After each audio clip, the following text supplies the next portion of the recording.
Në këtë edicion do të ndiqni.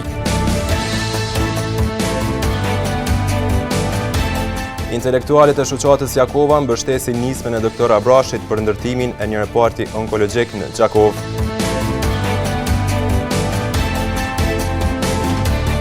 Atraksioni turistik Shpella e Kusarit këtë pranverë e lënë në mëshirën e fatit.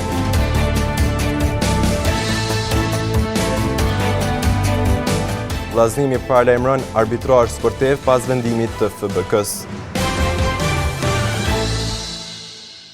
Përshëndetje, po fillojmë edicionin qendror të lajmeve këtu në televizionin Syri.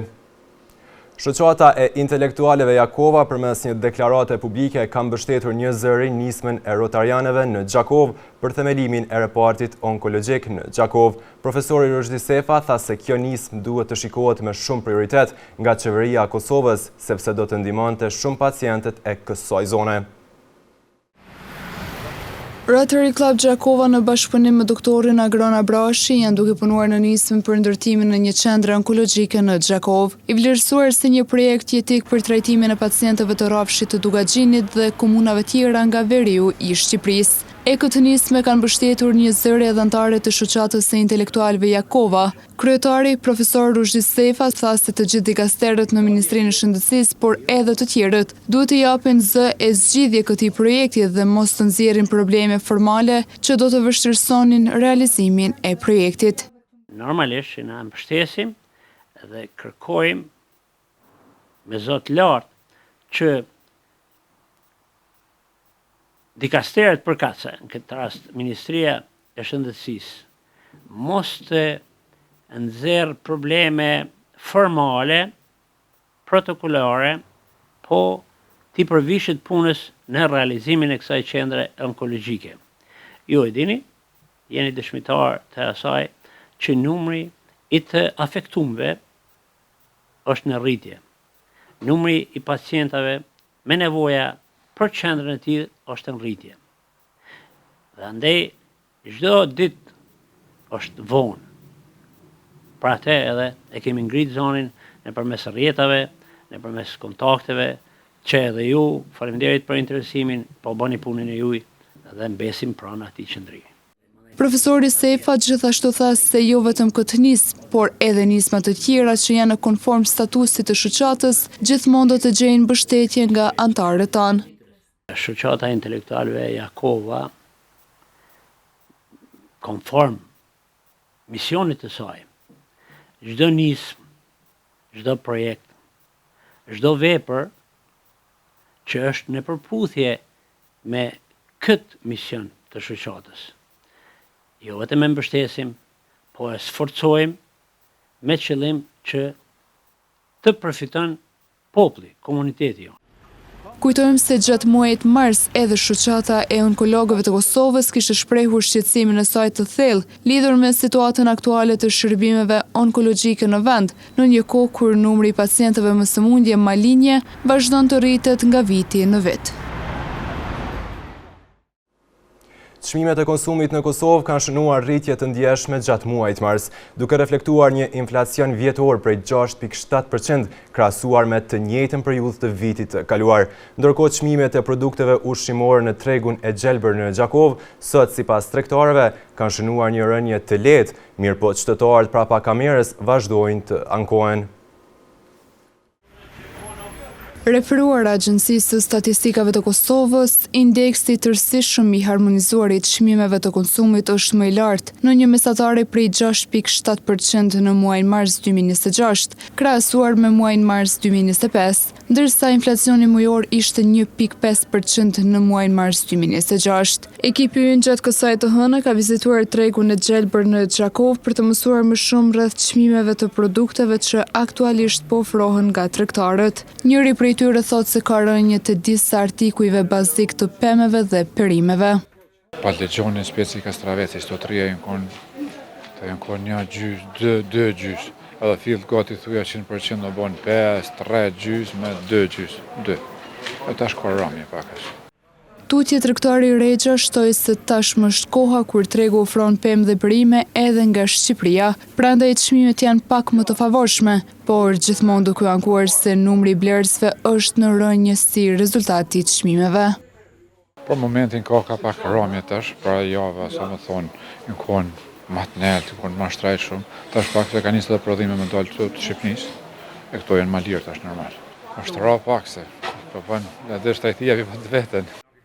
Mirë po blerësit prapa kamerës shprehen se çmimet aktuale po ju vështirëson blerjen e të gjitha produkteve të nevojshme në një ditë tregu. Kujtojmë se sipas raportit për muajin mars, të dhënat tregojnë se niveli i përgjithshëm i çmimeve është ndikuar kryesisht nga shtrejtimi i disa kategorive kryesore të konsumit. Rritjet më të theksuara janë regjistruar te shërbimet që lidhen me pajisje personale të transportit, plus 42.5%, biletat e fluturimeve plus 38.4%, si dhe furnizimi me ujë dhe shërbimet që lidhen me banim, plus 31.9%.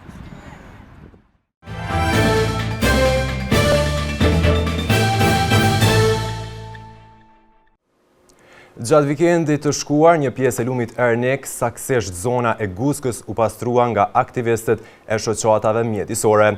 E gjatë kësaj të hënë, fatmirësisht situata e pastrimit kishte mbetur në gjendjen e njëjtë përjashtuar dy sipërfaqe të vogla. Gjatë fundjavës që lan pas, një pjesë e lumit Ernik, konkretisht zona e Guskës, ju nënshtrua një aksioni pastrimi nga aktivistë të shoqatave mjedisore e vullnetar të tjerë të shumt.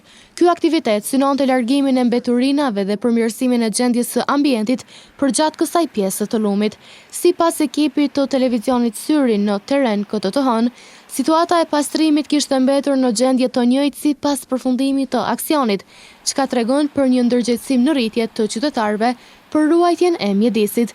Megjithatë, një përjashtim është evidentuar në formën e një grumbulli me sasi të konsiderueshme të misrit që ishte hedhur aty, e një pjesë e së cilës ishte djegur, e që dyshohet të jetë krijuar pas aksionit të pastrimit. Aktivistët theksojnë rëndësinë e vazhdimësisë së aksioneve të tilla dhe bashkëpunimit mes komunitetit dhe institucioneve për të mbajtur lumenjt e zonën përreth tyre sa më të pastër. E njohur si një atraksion turistik, shpella Kusarit sot ka ngelur në mëshirën e fatit. Mungesa mirëmbajtjes së hapësirës së kësaj shpelle ka ndikuar dukshëm që edhe numri i vizitorëve të zvoglohet. Banorët e kësaj zone kërkojnë nga institucionet por edhe komuniteti që të kujdesen më shumë për këtë pasuri kulturore. Shpella Kusarit është një nga bukuritë natyrore më të veçanta në zonën e Gjakovës, por fatkeqësisht gjendja e saj aktuale lë shumë për të dëshiruar. Mungesa mirëmbajtjes dhe shenjave sinjalizuese e bën të vështirë qasjen për vizitorët. Një vend me potencial të madh turistik po përballet me neglizhencë serioze, çka mund të çojë në degradim të mëtejshëm të kësaj pasurie natyrore. Një nga qytetarët e kësaj zone thotë se vendi është plot mbeturina. Shqetësimi jonë kryesor është shpella, domethënë që speshin në gjendje të mjerueshme, pa marrë parasysh edhe investimet e komunës këto që i ka bën fantastike. Kjo vërtet ka bën një pamje të mërshme e kësaj zone, pse janë shportat, janë gjithandej shenjat sinjalizuese këtu i kanë marrë, shportat i kanë dëmtuar, i kanë në fakt edhe nuk i hudhen as mbeturinat në shporta. Ka gjithandej mbeturina. Është domosdoshme që institucionet përgjegjëse të ndërhyjnë sa më parë me masa konkrete, por edhe faktori njeri është fajtor në këtë drejtim, shtoi Denis Gjini. Ne nga institucionet kërkojmë mbikëqyrje të vazhdueshme, por njëkohësisht edhe vizitorë që vinë këtu, ju bëjmë apel që ta mirëmbajnë natyrën, shpellën, sepse këto siç po shihet nuk kanë faj edhe vetëm institucionet, këto faji kryesor është faktori njeri. E gjithë hapësira përreth shpellës nuk është e mirëmbajtur si duhet, e kjo situatë jo vetëm çull interesin e turistëve, por edhe krijon një imazh negativ për zonën. Normal që kur vjen dikush këtu tani ai më nuk i thot dikujt tjetër hajde se është pamje e tmerrshme. Shpella Kusarit meriton të jetë një atraksion i denjë për vizitorët dhe një krenari për komunitetin lokal, dhe jo një shembull i neglizhencës institucionale dhe komunitare. Sektori bujqësisë në Kosovë aktualisht ndodhet në kushte të disfavorshme për shkak të ndikimit të tregjeve ndërkombëtare dhe mungesës së prodhimit të mjaftueshëm vendor. Kështu ka vlerësuar profesori i bujqësisë Imer Rusinovci në një lidhje virtuale me mediumin ton. Sipas tij, çmimet e produkteve strategjike si dritherat dhe gruri përcaktohen nga bursat ndërkombëtare, çka bën vendin të varur nga importi pothuajse çdo vit. Sektori i bujqësisë në Kosovë aktualisht ndodhet në kushte të disfavorshme për shkak të ndikimit të tregjeve ndërkombëtare dhe mungesës së prodhimit të mjaftueshëm vendor. Profesori i bujqësisë Imer Rusinovci në një lidhje virtuale tha se rritja e çmimit të derivateve dhe inputeve tjera shoqëruese i ka penalizuar punët në bujqësi, sidomos tash në këtë fillim pranvere. Aktualisht ndodhemi në pragun e mbjelljeve pranverore, detyrë kjo shumë e rëndësishme e fermerëve, që të pasojnë tani më mbjelljet në përgjithësi dhe në veçanti të misrit, që dominon si sipërfaqe kultivuese me njëherë pas kulturës e grurit dhe kultura tjera shoqëruese, por për dallim nga vitet tjera, ky vit është më specifik sepse shumë fermerë janë të dekurajuar, përkatësisht demotivuar, si rezultat i shtrejtimeve të mëdha të inputeve në përgjithësi dhe naftës në veçanti, çka kjo do të shton kostën e prodhimit dhe normalisht që produktet finale që do të dalin në fund të periudhës vegetative do të kenë kostë më të shtrejtë për konsumatorët dhe drejt përse drejti do të atakohet shtresa më e varfër, që në këtë rast do të mbaremi sërish sikurse viteve tjera nga importi. Në këtë drejtim, Rusinovci konsideron se institucionet duhet të ndërhyjnë me politika konkrete për të mbështetur fermerët dhe bujqit, përfshirë lehtësira fiskale dhe masa stimuluese për sektorin e bujqësisë. Politikat bujqësore këtë vit të ndryshojnë dhe të ketë një stimulim më tepër për fermerët vendor që të prodhojnë ushqim dhe mos të ngecin në vjelje, e sigurisht që kjo do të koincidonte ndoshta me një ulje të shkallës të TVSH-s përkatësisht akcizës, vetëm për bujqësi, gjithsesi vetëm për fermerët. Ai thekson se rritja kostove të prodhimit po krijon një zinxhir problemesh në sektor, duke ndikuar drejt për drejt edhe në rritjen e çmimeve të produkteve finale, të cilat sipas tij rrezikojnë të bëhen të papërballueshme për qytetarët. Konsumatorët do të atakohen, pra në këtë rast do të atakohet normalisht në masë të madhe shtresa e varfër, dhe kjo është arsyeja kryesore që përmes politikave bujqësore, gjithsesi masave stimulative, qofshin mbështetjet e drejt për drejta, qofshin subvencione, premi, regrese e tjera, shteti duhet të ndërhyjë sepse kështu bëjnë edhe politikat e përbashkëta të Unionit Evropian, që japin mjetet konsiderueshme për mbështetjen e bujqësisë, e një gjë e tillë duhet këtë vit evidentohet edhe në Kosovë në raport me vitet e kaluara. Si bujqit, ashtu edhe fermerët, por edhe ekspertët e fushës po kërkojnë ndërhyrje të shtetit për të stabilizuar tregun dhe për të mbështetur prodhimin vendor. Nga Aleanca Kosovare e Biznesit vlerësojnë se paga e 13 që u dha si shpërblim për punëtorët e sektorit publik nuk solli efektin pozitiv të planifikuar. Kjo pasi rreth 40% e atyre mjeteve u shpenzuan gjatë festës dhe fundjavëve jashtë Kosovës. Ekzekutimi i pagës së 13 për punonjësit e sektorit publik vazhdon të prodhojë reagime te Aleanca Kosovare e Biznesit. Sipas AKB-s, ky vendim anipse mund të ketë pasur qëllim social, i njëjti në aspektin ekonomik ka rezultuar i paefektshëm dhe jo i targetuar mirë, nga se sipas AKB-s, rreth 40% e këtyre mjeteve kanë ikur gjatë festës dhe fundjavave jashtë Kosovës, kryesisht në Shqipëri, Maqedoni të Veriut, Maltë të Zi dhe Greqi, duke bërë që një pjesë e konsiderueshme e paras publike të mos ndikojë në zhvillimin e ekonomisë vendore. Tutje në komunikat thuhet se këto mjete do të kishin dhënë efekt shumë të madh nëse do të orientoheshin drejt mbështetjes së sektorit privat, rritjes së prodhimit vendor, subvencionimit të investimeve apo përkrahjes së bizneseve që krijojnë vende të reja pune, duke shtuar se trajtimi i pabarabartë ndërmjet sektorit publik dhe atij privat krijon disbalancë në treg dhe dëmton konkurrencën e drejtë. Në një kohë kur vendi përballet me sfida ekonomike dhe rritje të çmimeve, AKB u bën thirrje institucioneve që të fokusohen në politikat që mbajnë kapitalin brenda vendit dhe nxisin zhvillim të qëndrueshëm ekonomik. Basketbolistët e vllaznimit nuk janë të kënaqur me përgjigjen të cilin e kanë siguruar nga Komisioni i Ankesave dhe Arbitrazhit në kuadër të Federatës së Basketbollit të Kosovës.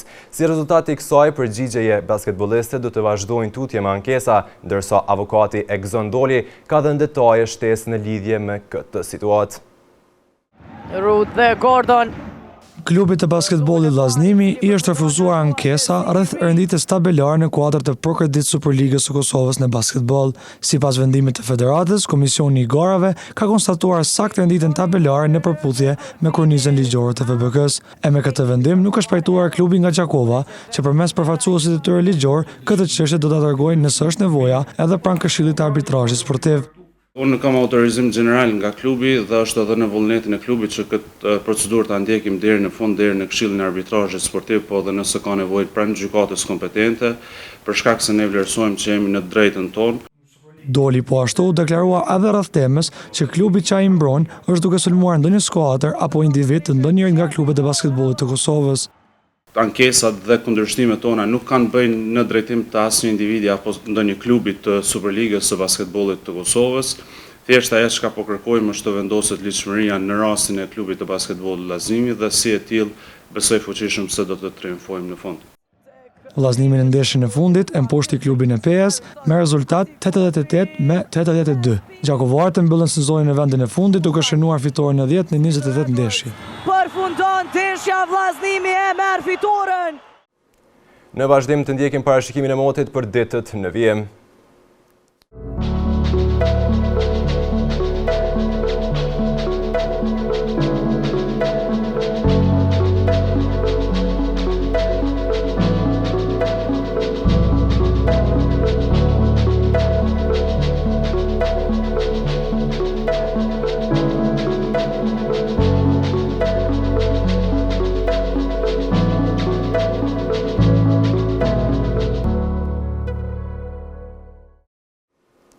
Para se të ndahemi të ndjekim edhe një herë titujt kryesor të këtij edicioni.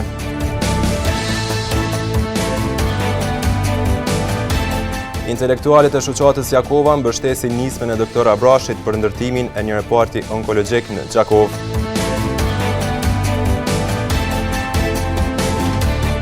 Atraksioni turistik Shpella e Kusarit këtë pranverë e lënë në mëshirën e fatit.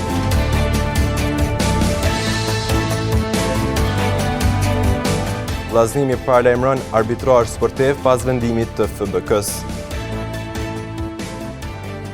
Këtu marr fund ky edicion qendror i lajmeve. Ju mund të vazhdoni të na ndjekni në televizionin Syri si dhe në rrjetet tona sociale. Mirupafshim.